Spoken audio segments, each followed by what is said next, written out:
Hello बच्चों, let's read this question. The question says in a closed insulated container, a liquid is stirred with a paddle to increase the temperature.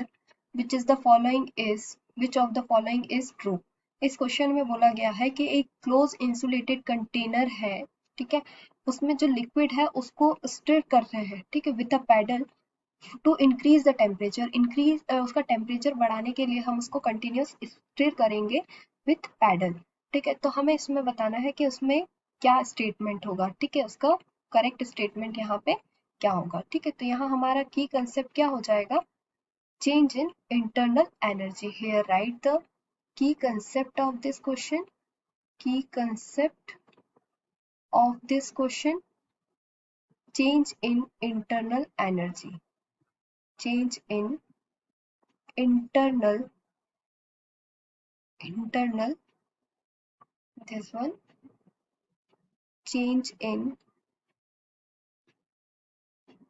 internal energy,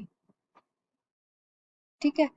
तो अगर हमने यहाँ पे अगर हम देखें according to the first law of thermodynamic, ठीक है, यहाँ इंटरनल एनर्जी की बात की गई है, तो हमें क्या देखना होगा, according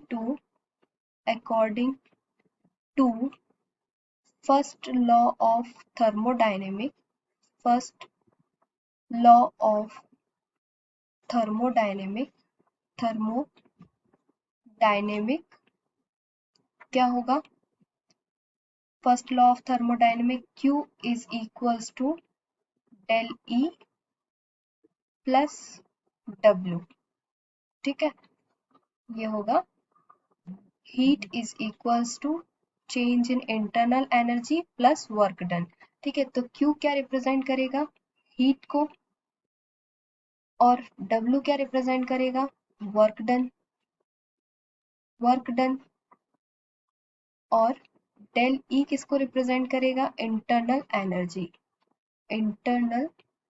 change in internal energy, ठीक है। डेल क्या है यहाँ पे, चेंज इन इंटरनल एनर्जी, ठीक है। तो since the system is close and insulated, जो हमारा सिस्टम है वो क्या है, क्लोज और इंसुलेटेड है, तो हमारी जो Q की वैल्यू है, दैट मीन्स जो हीट है वो क्या होगी, उसमें 0 होगी। यहाँ हम लिखेंगे since the system is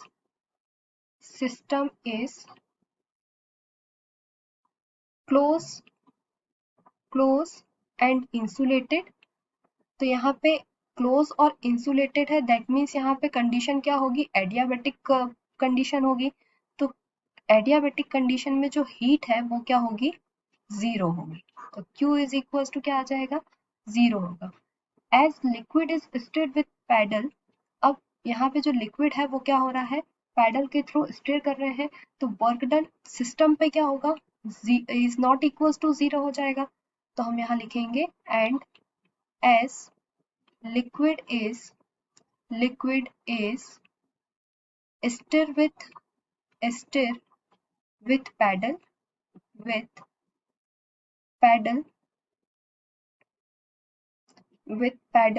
hence work is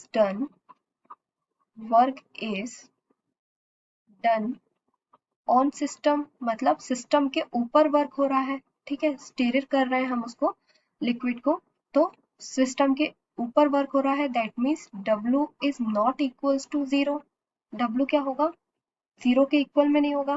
तो temperature and internal energy of the system increases, तो उसका जो टेम्परेचर है, temperature and internal energy of system, internal energy, system की इंटरनल एनर्जी और टेम्परेचर दोनों ही क्या होंगे, इंक्रीज होंगे। तो temperature and internal energy of system increases, ठीक है, इंक्रीज होगा, therefore change in internal energy del E is not equals to 0, 0 के इक्वल में नहीं है। तो यहाँ पे अगर हम अपना आंसर देखें तो आंसर क्या हो जाएगा, हमने देखा डेल E, यहाँ आंसर क्या आ जाएगा, del E is equals to W is equals to not equals to zero. जो इंटरनल एनर्जी और वर्क डन दोनों ही क्या है, जीरो के इक्वल में नहीं है, ठीक है। और Q हमने यहाँ पे देख लिया था क्या है, Q is equals to zero. तो हमारा करेक्ट आंसर क्या हो जाएगा, option number 1 is correct. Okay, so here write the answer, option number 1 is correct. Hope you understood it well. Best of luck.